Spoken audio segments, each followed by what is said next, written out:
The concept for X-Men Destiny really was a collaboration between, Marvel, Activision, and Silicon Knights, and we're really trying to create something different for the universe. X-Men Destiny is about choice.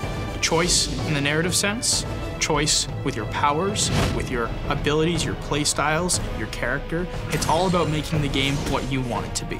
There's been a lot of games where you could play, well-known X-Men characters like Wolverine. So what we wanted to do was create a universe that's definitely rich with those characters, but create a style of game where you could choose your own path through those and really mold it in ways that, would make it a different experience. X-Men Destiny takes place in San Francisco. Professor Xavier is dead, mutants are missing, and the X-Men are left leaderless. Cyclops has become the new leader of the X-Men, but they're disjointed, and the Brotherhood is seeming more and more attractive. They're declaring open war on anyone who threatens mutant kind.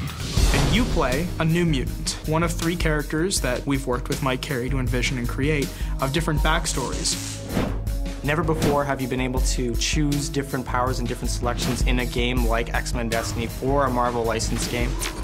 There's a deep RPG system, but it's accessible, and you can customize your powers using pre-existing mutant powers from the franchise, from the Marvel Universe. We've got a lot of great talent in X-Men Destiny, acting to, bring the characters to life. We've got Milo Ventimiglia of Heroes fame. It's what being a superhero is all about, isn't it? We've got Jamie Chung, fresh off of Sucker Punch. I know a lot of X-Men are upset with him, but everything he does for a reason. We wanted to make sure that this was an authentic X-Men experience from start to finish, so we wanted voice talent that could pull it off. This is a very creepy place. Really, you're taking this new mutant that's discovering their new power, and you're really telling the story of how they play it out.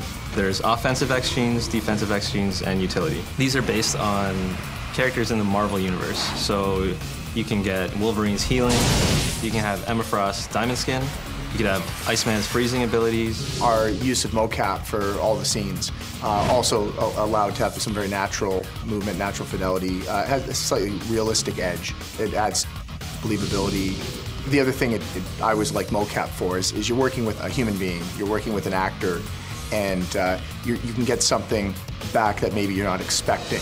In the Marvel Universe, almost everybody is sided, right? You're either a Brotherhood or you're X-Men.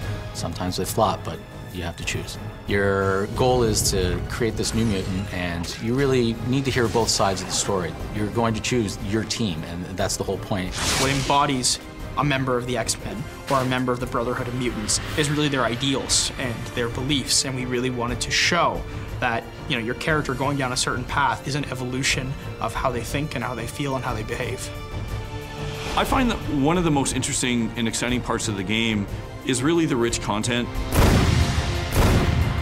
We really get to interact in very deep and meaningful ways within the universe and get exposed and explore a lot of that I think really sets the game apart, and I hope gamers like it as much as I do.